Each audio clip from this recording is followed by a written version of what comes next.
तो फिल्म की शुरुआत में हम पानी में स्पेस कैप्सूल क्रैश हुआ देखते हैं। रेस्क्यू टीम उसे लेकर हॉस्पिटल आ जाती है और पता चलता है कि अर्थ पर क्रैश से पहले सैम नामी एस्ट्रोनॉट का कैप्सूल स्पेस पे किसी चीज से टकराया था, जिसने कैप्सूल के अंदर घुसकर सैम के हेलमेट को भी तोड़ दिया था।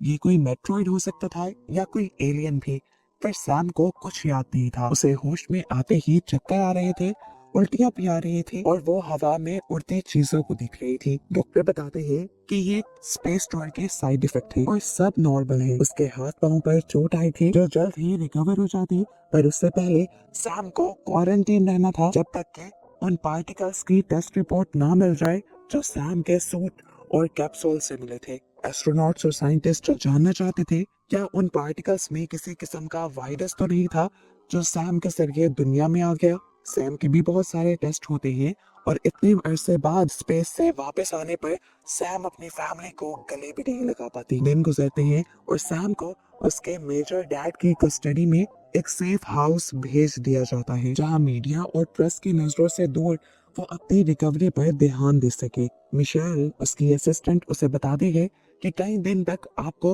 अजीब चीजों का सामना हो सकता है, जैसे हेलुसिनेशंस, सर में दर्द और नाक कान से खून आना।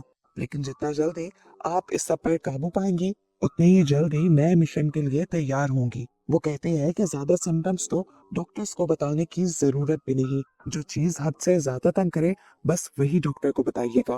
डॉक्टर्स हर रोज उसका चेकअप करने के लिए यहाँ पर आया करेंगे और उसे 2 महीने का टाइम दिया जाएगा रिकवरी के लिए। अगर 2 महीने में हम पूरी तरह रिकवर नहीं कर पाती तो उसे रिटायर कर दिया जाएगा। मिशेल के साथ सारी टीम यहाँ से चली जाती है। सैम अकेले ही घर पर रह जाती है और सैम नोटिस करती है कि अब उसे बहुत ही ज्यादा सर में दर्द हो रहा था। उसे चेक किया, उसे फीवर भी नहीं था, ब्लड प्रेशर भी उसका नॉर्मल था, बस उसका हाथ का जख्म काला पड़ने लगा था। यहाँ पर वो अब अपना घर सर्च करने लग जाती है, पर अचानक उसके नाक से खून भी निकलने लग जाता है, पर वो जानती थी कि ये सब नॉर्मल है। इस टाइम पर उसे उसकी कोवर्कर और फ्रेंड की भी कॉल आ जाती है। ये दोनों जब बातें कर रही थी तो सैम काफी देर तक चुप हुए खिड़की से बाहर देखते रहे। काफी देर तक उसकी फ्रेंड उसे बुलाती रही। अचानक सैम होश में आई और उसने बताया कि मुझे खिड़की के बाहर कुछ नजर आ रहा था पर मैं समझ नहीं पाई कि वो क्या है। ये सुनकर सैम की फ्रेंड उससे कहती है तुम्हें ऐसी चीजें डॉक्टर्स से छुपानी होगी, नहीं तो डॉक्टर्स तुम्हें रिकवर नहीं बताएंगे। सब लोगों को लग रहा था कि ये हेलुसिनेशन है जो स्पेस टूर के बाद नॉर्मल होते हैं, लेकिन हमें दिखाया जाता है कि सच में बैकयार्ड में कोई था जिसका शेडो हमें भी हल्का सा ही दिखाया गया। कॉल बंद हो जाती है और तभी सैम को अपने घर में से बहुत ही अजीब आवाजें सुनाई देती है। यहाँ की लाइट्स फ्लिकर करने लग जाती हैं और सैम जब बैकयार्ड की तरफ जाती है तो देखते हैं कि बैकयार्ड का दरवाजा खुला हुआ था। बैकयार्ड से अंदर आने वाले दरवाजे के पास मिट्टी और बारिश का पानी था और यहाँ का फर्नीचर भी गिरा हुआ था। वो बैकयार्ड से बाहर निकली तो उसे जंगल में दोबारा किसी का शैडो दिखाई दिया। वो डर गई। उसने एक पत्थर उठाकर उस तरफ फेंका जहां पर उसे शैडो दिखाई दिया था, पर अब वहां कुछ भी नहीं था। एकदम से उसे जोर से किसी के चिल्लाने की आवाज आती है। ये आवाज इतनी तेज थी कि उसके कान फटने लगी। वो वहीं नीचे बैठ गई और उसे अब अजीबोगरीब विजन्स आने लगे। विजन में वो देखती है कि रात का वक्त है, एक क्रैश साइट है और वो किसी चीज से बचकर भाग रही है। इसके बाद सीन कट होता है और हम देखते हैं कि सैम बेड पर थी। उसे जब होश आया तो उसे कुछ याद नहीं था कि उसके साथ क्या हुआ है। इस टाइम उसके हाथ पर बैंडेज भी नहीं थी और उसका जख्म और भी ज्यादा बिगड़ चुका था। अगले सुबह जब वो ब्रेकफास्ट बनाने लगी तो उसने देखा कि एक अंडा दोबारा हवा में लहराने लगा। उसने अंडे को टच भी किया लेकिन अंडा नीचे नहीं गिरा। इतनी ही देर में सैम को चेक करने के लिए टीम यहाँ आ गई और फौरन वो अंडा टेबल पर गिर गया। टीम यहाँ पर सैम की टेस्ट करना शुरू कर देती है। उसकी फिजिकल, मेंटल बहुत सारे टेस्ट होते हैं और फिजिकल टेस्ट की वजह से उसे पाँव में बहुत ज्यादा दर्द भी होता है और वो डॉक्टर्स को ये कह देती है कि ये पाँव का दर्द सिर्फ एक क्रैम्प है। सारे टेस्ट खत्म होने के बाद उसकी बॉडी के कई हिस्सों पर आइस रख दी जाती है और इतने में मिशेल आकर उससे माफी मांगने लग जाती है। वो कहते हैं कि इस तरह के टेस्ट करना उनकी ड्यूटी है और ये टेस्ट स्पेस प्रोग्राम के लिए बहुत ज्यादा इम्पोर्टेंट है। एक एक चीज का डेटा उन्हें इकट्ठा करना है, फिर ही वो बता सकते हैं कि सैम अगले प्रोग्राम के लिए तैयार है भी या नहीं। सैम उस साये के बारे में बताना चाहती थी जो रोज उसे दिख रहा था, पर सैम उसे अपनी ही हेलुसिनेशन समझकर मिशेल से छुपा लेती है। और इन सब के जाने के बाद वो दोबारा जंगल में आ जाते हैं और आते ही उसे दोबारा कान फाड़ देने वाली आवाज के साथ वही वियंस आते हैं जो पहले आ रहे थे। जैसे ही सब कुछ रुकता है तो सैम नीचे दिखती है। उसे पत्थरों के अंदर एक छुपी हुई वायर दिखाई देती है और वायर को फॉलो करते हुए वो एक पत्थर तक पहुंचती है। ये पत्थर असल में नकली था और इसके नीचे हिडन कैमरास छुपाए हुए थे।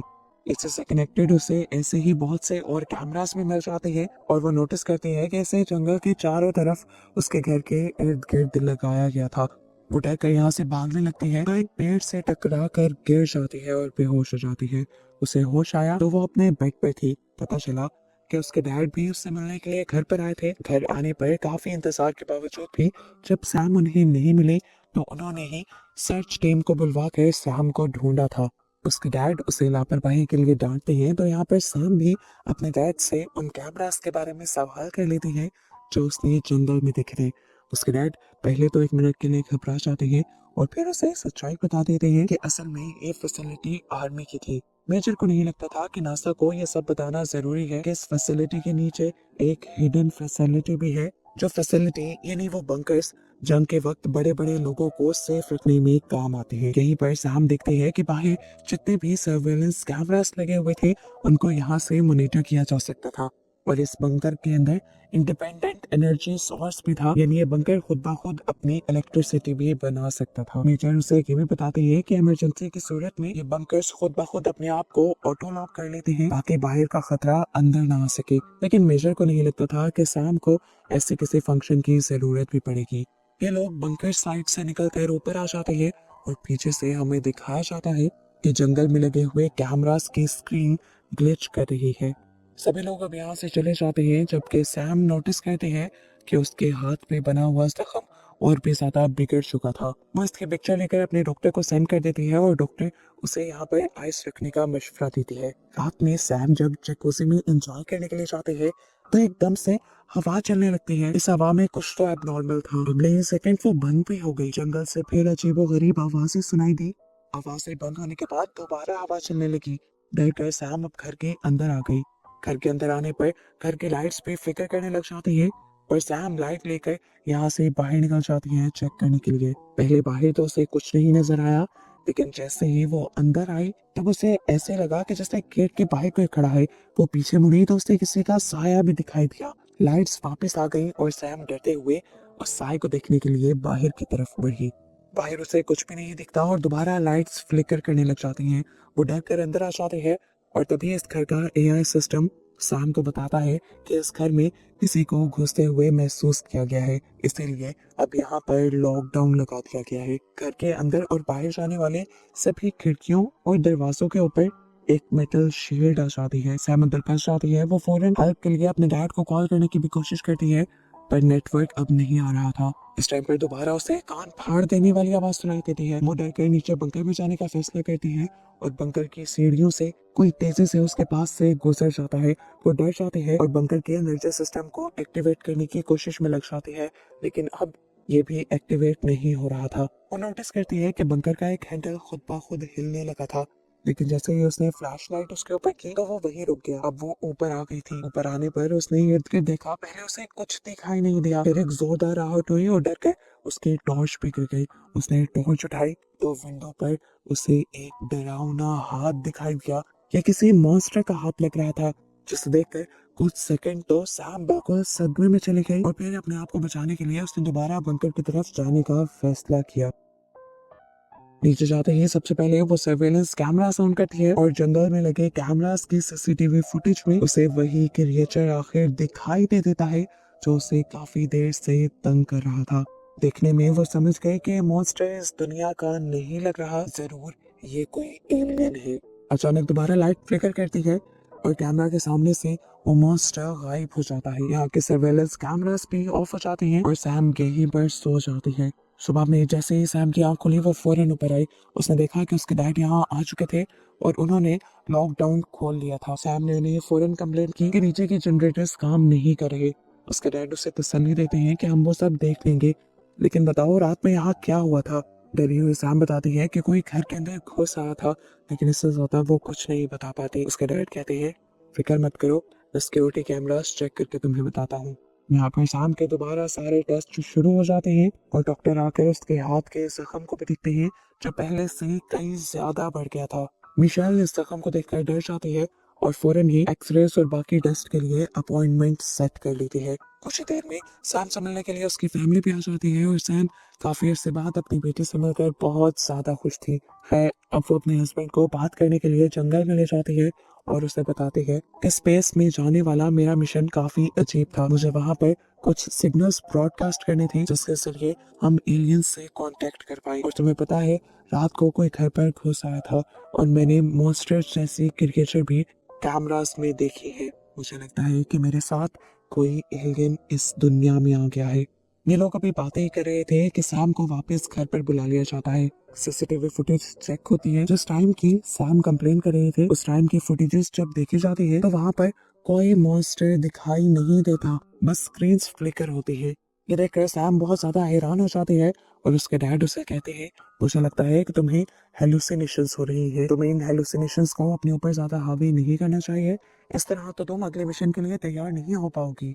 उसके बाद सैम के डैड यहाँ से चले जाते हैं और सैम खुद इस सिस्टम से घर को स्कैन करवाती है। सिस्टम में उतने ही इंसान नजर आते हैं इस टाइम जो उसके घर पर थे, उसकी फैमिली के और सिक्योरिटी के। खैर सैम भी अपने दिमाग से इन सारी सोचों को झटक देते हैं और अपनी फैमिली के साथ जंगलों में वॉक के लिए निकल जाती है। इनकी बातों के दौरान इन्हें पता ही नहीं चलता कि कब इनकी बेटी इनके पास से चली गई थी। ये परेशान होकर अपनी बेटी को ढूंढने लगे और कुछ देर बाद उनकी बेटी उनके पीछे खड़ी हुई थी एक मरे हुए बर्ड को लेकर। एकदम से इन्हें यहाँ से बहुत ही डरावनी आवाजें आने लग जाती हैं। डर कर ये तीनों घर की तरफ भागते हैं और आसमान पर दिखाया जाता है कि जंगल में मौजूद सारे बर्ड्स मिलकर एक झुरमुट बना रहे थे। डर कर ये लोग अपने आप को घर में बंद कर लेते हैं और वो सारे के सारे बर्ड्स इनके घर के ऊपर हमला कर देते हैं, इनकी विंडोज के साथ चिपक जाते हैं, यहाँ तक कि बाहर से रोशनी आना भी बंद हो जाती है। जिसके बाद बाकी सभी बर्ड्स मरकर नीचे गिर जाते हैं और दीवार पर बस चिपचिपा लिक्विड रह जाता है। ये लोग डर कर अब इमरजेंसी कॉल कर देते हैं। यहाँ पर नासा के बहुत सारे लोग आ जाते हैं और नासा के एक एक्सपर्ट को लग रहा था ये सिर्फ क्लाइमेट चेंज की वजह से हुआ है। वो सैम से ना घबराने को कहते हैं और इस पूरी जगह की सफाई करवा देते हैं। खैर अभी सैम की बेटी और हस्बैंड को भी घर जाना था। सैम दोबारा घर पर अकेली हो जाती है और फील करती है कि उसके पाँव में बहुत ज्यादा दर्द हो रहा था। उसने जूते उतार कर देखे तो उसके पाँव में से खून निकल रहा था। वो जब वॉशरूम में अपने जख्म को धोने के लिए गई तो उसे पता चला कि उसके पाँव का ये छोटा सा जख्म उसके टांग तक पड़कर आ गया था।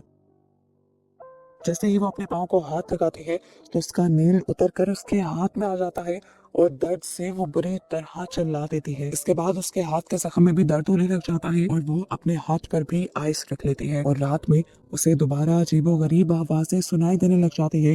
वो दोबारा से डर जाती है और अपने बैकयार्ड वाले डोर के आगे फर्नीचर लगा देती है और फिर यहाँ पर सारी चीजों के बारे में सर्च करना शुरू कर देती है कि आखिर ये सब हो क्या रहा था। बहुत सारे आर्टिकल से उसे पता चलता है कि जियोमैग्नेटिक डिस्टर्बेंस की वजह से इस तरह दुनिया में कीड़े एक पैटर्न में चलकर मर भी जाते हैं और इसी जियोमैग्नेटिक डिस्टर्बेंस की वजह से इंसानों की बॉडी पर भी अक्सर अजीबोगरीब निशान देखे जाते हैं। बहुत से लोग इन चीजों को एलियंस के साथ जोड़ते हैं पर असल में यह सिर्फ नॉर्मल जियोमैग्नेटिक डिस्टर्बेंस होती है। वो जब इंसानों के जिस्म पर वो निशान दिखते हैं तो नोटिस करती है कि उसके जिस्म पर भी बिल्कुल वैसे ही निशान थे और अब तो उसकी कमर पर भी बहुत बड़ा निशान पड़ गया था। अचानक ही यहाँ पर दोबारा लाइट्स फ्लिकर करने लग जाती है।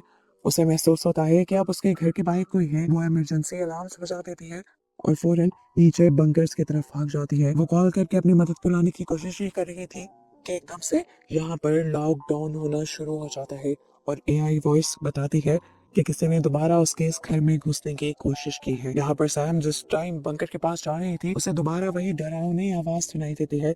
कमर में उसके दर्द होता है और एकदम से वो सीढ़ियों से नीचे भी गिर जाती है। इस टाइम उसके कमर पर भी बहुत बुरी चोट आई थी और उसने जैसे ही अपने कमर के जख्म पर हाथ लगाया तो उसके हाथ में खून लगने के बजाय अजीब सी वाइट जेल लग गई। इस टाइम वो देखती है कि उसका फोन भी टूट गया था और ऊपर से लगातार अजीबोगरीब आवाजें आ रही थी जिनको देखने के लिए वो यहाँ पर सर्वेलेंस सिस्टम ऑन कर लेती है। सीसीटीवी में तो उसे कुछ नहीं नजर आता तो वो बिल्डिंग स्कैन करती है और उसे पता चलता है कि उसके अलावा कोई एक और चीज इसी बिल्डिंग में मौजूद है। यहाँ पर अचानक से दोबारा स्क्रीन ग्लिच होती है और इस टाइम सैम एक मॉन्स्टर को अपने घर पर देख ली है। सीसीटीवी में भी ये मॉन्स्टर बहुत ही ज्यादा भयानक लग रहा था और सैम बुरी तरह डर चुकी थी। सैम दोबारा इस बिल्डिंग को स्कैन करती है और इसमें तो उसे पता चलता है कि उसके अलावा यहाँ पर 3 लोग और थे, जिसका मतलब था कि 3 मॉन्स्टर्स अब इसी बिल्डिंग के अंदर थे। यहाँ पर सैम अपने बचाव के लिए एक बटन दबाती है, तो ये सिर्फ एक गैस थी जिसकी आवाज से अब मॉन्स्टर उसकी तरफ अट्रैक्ट होने लगे थे और वो जान गई थी।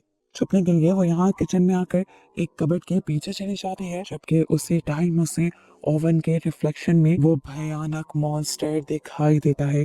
उसका पूरा जिस्म ऐसे चमक रहा था जैसे उसके जिस्म में लाइट्स लगाई गई हों। उसे बचने के लिए सैम दरवाजे की तरफ भागने लगी। तभी उसने देखा कि सामने से दूसरा क्रिएचर भी आ रहा था। इस क्रिएचर से बचने के लिए वो वहीं पर छुप जाती है और जैसे ही वो क्रिएचर जाता है तो चुपके से वो एक बाथरूम के अंदर जाकर उस बाथरूम को फर्नीचर से अच्छी तरह बंद कर देती है। अब उसके हाथ के और बाकी सभी जख्मों में बहुत ज्यादा दर्द हो रहा था। उसने जब बैंडेज खोली तो महसूस किया कि उसके जख्म पर एक वाइट कलर का लिक्विड लगा हुआ था और उसका जख्म चमक रहा था। यहाँ दिखाया जाता है कि वो मॉन्स्टर्स बाथरूम के भी करीब आ गए थे और सैम अपने आप को बचाने के लिए यहाँ से एक वेंट तोड़ते हुए बाहर निकल आती है। यहाँ में दिखाया जाता है कि सैम ने लास्ट टाइम अपने हस्बैंड को कॉल की थी, जिसकी वजह से वो यहीं पर आ गया और उसने बिल्डिंग को लॉकडाउन में लगा हुआ देखा तो वो डर गया। उसने सैम को दोबारा कॉल की और सैम का नंबर बन जा रहा था और वो गाड़ी से निकल कर अब खुद इस बिल्डिंग के अंदर जाने का रास्ता ढूंढने लगा। इतने में उसने देखा कि उसकी बेटी भी गाड़ी से बाहर निकल चुकी थी, जिसे देखते हुए सैम का हस्बैंड फौरन उसके पास आ जाता है और उसकी बेटी जंगल में इशारा करते हैं। देखने को मिलता है कि वहां से तेज रोशनी निकल रही थी। सीन कट होकर हमें अंदर दोबारा सैम को दिखाया जाता है, जो मॉन्स्टर से बचकर भागने की कोशिश अभी भी कर रही थी। मॉन्स्टर उसे देख लेता है और उसे पाँव से पकड़कर नीचे गिराने की कोशिश करता है और सैम अपने आप को बचाने के लिए उसे पाँव से धक्का मार देती है। इसके बाद दोबारा यहाँ सैम भागने लगी थी। उसे इधर एक खुफिया दरवाजा नजर आता है जिसके अंदर वो चली जाती है कि एक कॉरिडोर था जहाँ पर सीढ़ियां भी लगी हुई थी। इसे अंधेरे कॉरिडोर में हम नोटिस करते हैं कि उसके बॉडी के सारे जख्म चमकने लगे थे, बिल्कुल उन्हीं एलियंस की तरह। वो यहाँ इन सीढ़ियों के ऊपर चढ़ती है और जंगल में मौजूद एक हैच के जरिए आखिरकार उस बिल्डिंग से बाहर निकल जाती है। अब जब वो जंगल में भाग रही थी तो उसकी आधे से ज्यादा बॉडी चमकने लगी थी। उसे खौफनाक कान फाड़ देने वाली आवाजें इतनी ज्यादा आ रही होती हैं कि उससे सुनना भी मुश्किल हो जाता है। लेकिन इसी जंगल में जहाँ उसके हस्बैंड भी उसे आवाजें दे रहा था, ये सारी आवाजें सैम को सुनाई नहीं देती। यहाँ पर दिखाया जाता है कि सैम के डैड भी अपनी पूरी आर्मी को लिए यहाँ पर पहुंच जाते हैं और आर्मी को वार्न भी करते हैं कि वो यहाँ पर एक बहुत ही होशियार चीज से लड़ने वाले हैं। सैम के डैड बिल्डिंग का लॉकडाउन खोलकर बिल्डिंग के अंदर जाते हैं तो अंदर हर चीज तहस नहस थी और सैम कहीं पर भी नहीं थी। दूसरी तरफ सीन कट होकर दोबारा हम सैम को देखते हैं जो जंगल में भागती जा रही थी और अब उसे उन मॉन्स्टर्स की आवाजें अपने बहुत करीब से आ रही थी। आखिरकार वो थक जाती है, उससे भागा नहीं जा रहा होता, तब वो मॉन्स्टर से माफी मांगने लग जाती है। इस टाइम पर वो क्रिएचर उसके सामने आ जाता है और पहली मर्तबा हम भी उस क्रिएचर को पूरी तरह देख पाते हैं।